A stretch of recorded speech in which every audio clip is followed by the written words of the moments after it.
All right, if you can read my rat's nest handwriting, it says, two buildings are 100 feet apart. Two buildings are 100 feet apart.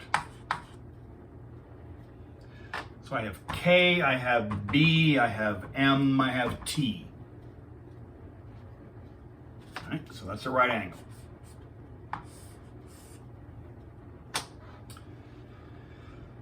Kelly is on top of building number 1.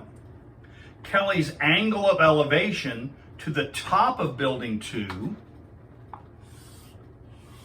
Kelly's angle of elevation to the top of building 2, that angle is 70 degrees. Kelly's angle of depression to the bottom of building 2 is 20 degrees. We know this is 100 all the way across here. The question is, how tall is building 2? How tall is building 2? Well, is it clear?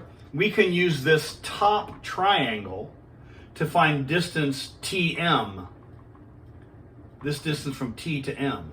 We can use this bottom triangle to find the distance from M to B. Then once you find TM, add that M to B, that's the total height, that's how tall building 2 is. So this now becomes straightforward. We need to find these vertical sides of these two triangles. This is 20, all right? So let me take this picture apart just a little bit. Here's the top triangle. Sometimes it helps to take the picture apart from itself. This is 70, that's a right angle. This is given to be 100, and that's what we want to find. The bottom triangle, I'll draw the bottom triangle in blue. The bottom triangle is, this is 100, but this angle is 30 degrees. This angle is 30 degrees. And that's not very clear. Let me try to make that a better picture here. So this is still 100. This is 30 degrees. That's what we're looking for. Let me call this Y. So in both cases, the distance from K to M is 100. So we need to do two problems. Use this triangle to find that vertical distance, use this triangle to find that vertical distance, and then once we have them, add those together. That's how tall building 2 is. Right. The rest of this, I think, falls out pretty straightforwardly. In this top triangle, there's the angle, there's the given, there's the desired. We do not have this hypotenuse, neither down here do we have this hypotenuse. We don't care what the hypotenuses are. All we know is this side is 100 and this is the piece we want. That angle is 70.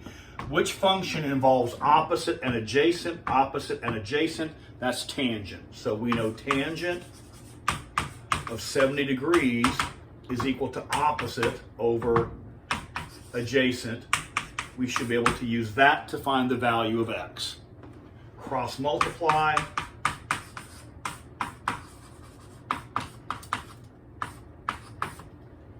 I didn't give this. Use 4 decimals. Let's use all 4 decimal places. All right. So what we have is 100 times tangent of 70. Let's go to the calculator.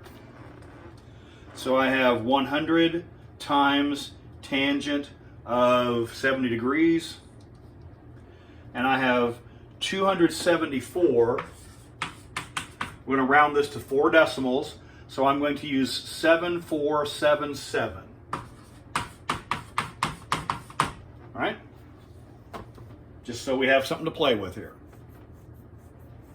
And then in the blue triangle, same song, second stanza.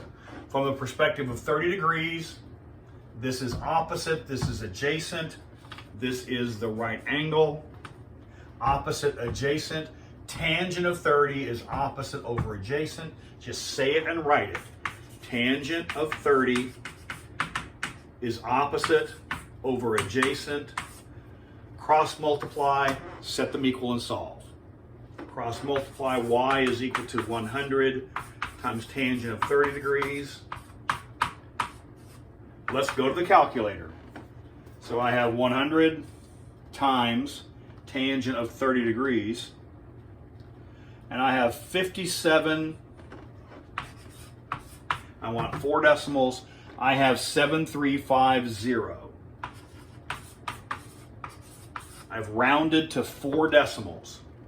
That's X, that's Y, the height we're looking for. So the height is equal to, add those together. So if I add those together now there's nothing for it. This has been rounded, this has been rounded, there's nothing for it. So I could leave those values in the calculator, but I want to just add them together this way. 274.7477 plus 57.7350, and I have 332.4827.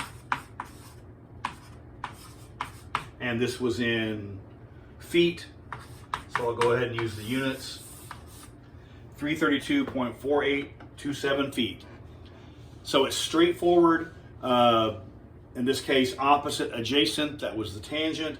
And then find the 2 pieces you need using the 2 triangles you have. Add them together to find the height of the building.